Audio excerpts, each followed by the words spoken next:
Welcome back to the channel. My name is Vandell, co-founder of Black Swan Capitalists. So the real power isn't in money. It's in who prints it and controls it. Now, since 1944, the US dollar has ruled the entire world and the global economy. Not because it was backed by gold, but because the world was convinced to believe it was. Now you see, deals come and go. We all know this. But in 1944, the United States cut the biggest deal in history. And it's one that most people don't even know of. It's the one deal that actually made the US dollar king and pretty much every other currency in existence a servant. And that's the truth. And the world's been paying interest on that decision ever since 1944. So this was the absolute genius of the Bretton Woods Agreement. Now, Bretton Woods basically turned faith into currency, and that's what we've been living with today for a very long time. And the US dollar has been the world's reserve currency for as long as we can remember. Yet, the crazy part is most people have no idea how that actually happened, why it happened, and how it completely reshaped the entire global economy. And that's what I'm going to talk about today, because it is so critical to understand this and understand history of the US dollar to understand what comes next. The answer all begins in July 1944 at basically a quiet resort in the mountains in Bretton Woods, New Hampshire. So the Second World War was basically coming to an end. Empires were collapsing, soldiers were still fighting, and basically Europe was bankrupt. And at the time, the world needed a new financial order. This was the excuse.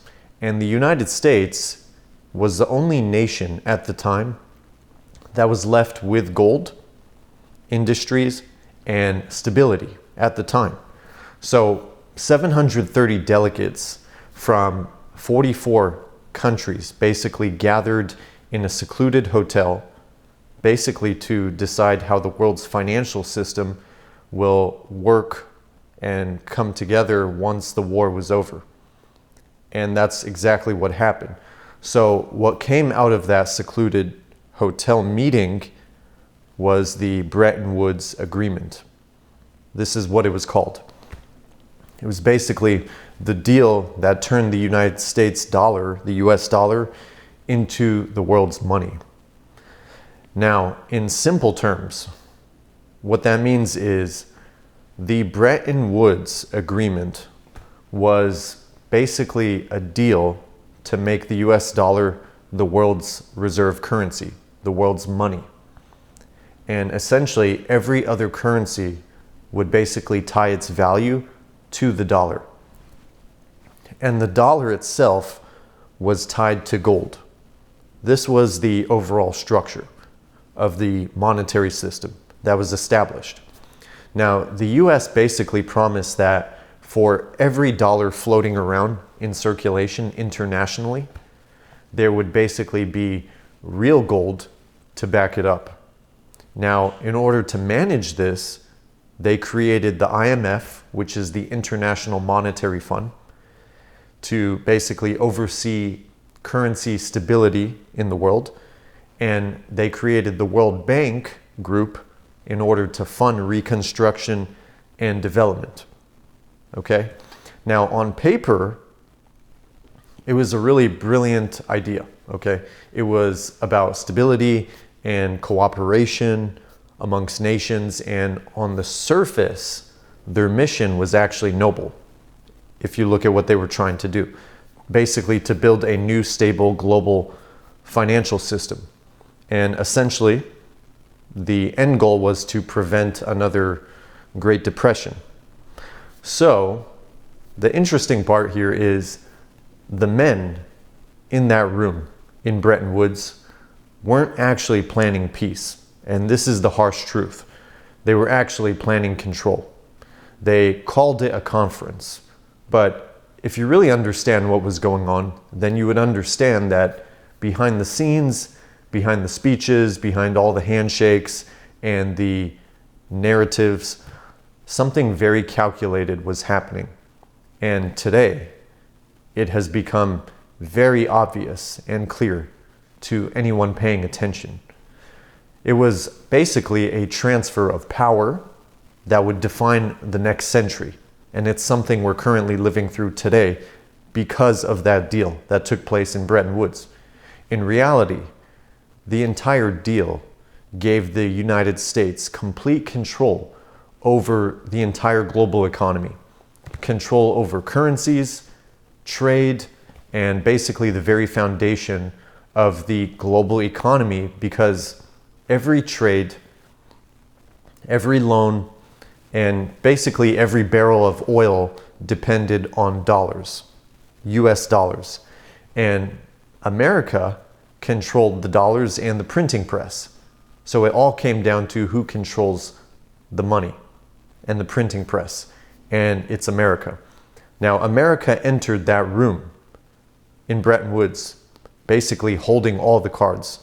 It wasn't just, only a major industrial power left intact after the war, but it held 2/3 of the world's gold, and it controlled production, weapons, supply, and supply lines.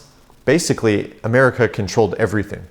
And it had leverage, which is the key, to basically create a system that would make the US dollar the backbone of global trade for decades. Now, Bretton Woods wasn't about cooperation, as they wanted to sound. It wasn't about fairness. It was all about control and dominance. And that's the truth. And by the time the meeting ended, the dollar had already become the world reserve currency, and more than money. It had become power. And the United States controls that power, so they can control other nations. You see, what began in the room wasn't just a financial agreement as we're told to believe in history books. It was basically a blueprint for a new world order built on one simple principle, that basically every nation would rely and be dependent on the US dollar under the Bretton Woods Agreement. And essentially, every major currency was pegged to the US dollar. And then, of course, the US dollar itself was pegged to gold at $35 an ounce at the time. So that basically meant one thing. The dollar became as good as gold, in quotation marks. And other nations now no longer needed to hold gold reserves. All they really needed was dollars. That's all they needed. Now, the interesting part here is, since the US held over 2/3 of the world's gold supply at the time, after the war, basically what it meant is no one questioned America's ability to pay back its promise. At the end of the day, the whole system is built on trust. And when trust breaks, that's when you start to see real problems come to the surface. So this gave the United States unprecedented leverage, which is exactly what they wanted by design. Okay, the architects of the system knew what they were doing. By controlling the dollar, America controlled the system. Every global transaction, as I said earlier, from oil, commodities, trade settlements, basically flowed through the US dollar. And it wasn't just the world's reserve currency. It became the lifeblood of the entire global economy. And what the US has done over the years is weaponize the dollar because of that leverage and control they have. But here's where it gets even more interesting. While the while the system promised stability, it also handed the US government something far more powerful than gold. It gave them the ability to print influence, and they can print unlimited amounts of money, which directly affects and impacts the quality of regular people's lives and asset prices. Because when your currency becomes the foundation of global trade, debt suddenly becomes a weapon. And that's what the United States uses it as. Okay, not just with sanctions, but to debase the debt, inflate asset prices, and increase the wealth gap, fund deficits, and expand the economy. While the rest of the world is forced to basically hold that debt, US debt, as reserves. So it's one brilliant Ponzi scheme when you look at the real characteristics of the system. And it's deceptive. Now, the dollar didn't just buy goods, it bought control. And that's why the United States loves the current system that we currently have. But by the 1960s, which came later, America was spending too much money on wars, welfare, and expansion. Something governments tend to do constantly throughout history until they collapse. And the gold didn't cover the dollars in circulation anymore. Okay? So in 1971, Nixon ended the gold standard. And this was intentional. They said it was temporary, but it wasn't. We've still been off the gold standard till today. So overnight, the dollar went from as good as gold to being backed by nothing but just trust. And that trust is breaking. And that decision basically unleashed the era of debt, high inflation, which really started to kick in the 1970s, and financial engineering that we basically live in today with the consequences. Your wages stayed flat, the cost of living expanded, something we all seen. It exploded, and basically everything became powered by debt. And the entire system is built on debt and leverage. And that's why I keep saying we live in a debt-based system, and to get out of it, it's going to require a complete monetary reset. The system built in 1944 was supposed to stabilize the world. But instead, it basically turned money into a weapon of control.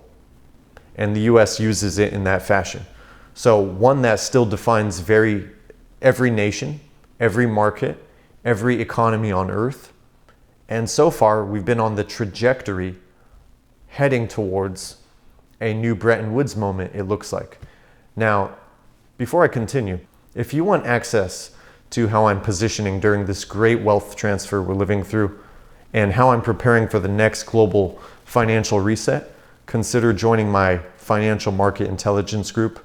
I put the link in the description. And if you need a secure way to move in and out of digital assets, buy, sell, trade, or even roll over your retirement into select digital assets in a very safe and secure fashion with potential tax advantages, then I highly consider you checking out iTrust Capital. I do use them. They offer institutional grade security, access to over 80 different crypto assets, no monthly fees, which is a plus, and 1% transaction fee flat. I put the link in the description. I encourage you to check it out if you're serious about having a secure place to buy, sell, and trade crypto assets. Now moving on, the dollar has dominated the world for nearly 80 years, but the foundations are cracking, and it's becoming very clear to anybody paying attention. Debt is exploding, interest is accruing, trust is basically eroding in the system, and inflation is pretty much embedded in every transaction. We're seeing it, it's hurting regular people, and banks and nations, they understand this. They know this is coming. And that's why they're quietly buying gold, precious metals, farmland, water rights, and select digital assets, real estate. They understand what's happening and they're preparing for the shift. And if you're not preparing now, it's going to hit you at the last second. The system was never designed for fairness. And you have to understand that. It was basically designed to give one nation leverage over all others.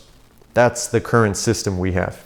And basically wrapped in complex language of stability and cooperation designed to mislead everyone. But illusions don't last forever.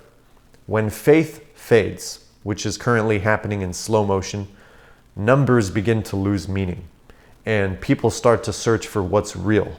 Bretton Woods didn't end manipulation. It created a new kind of manipulation.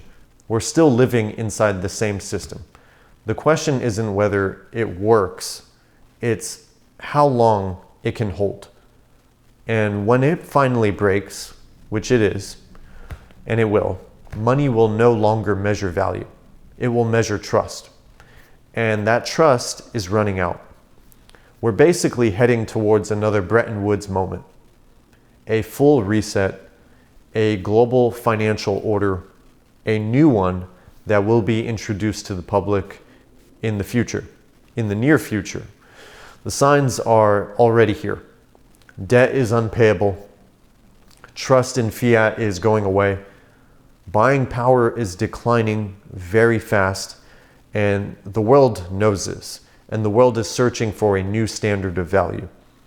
Just like 1944, decisions will be made behind the scenes, behind closed doors, long before the public realizes what's really happening in the world. So the key is to prepare accordingly.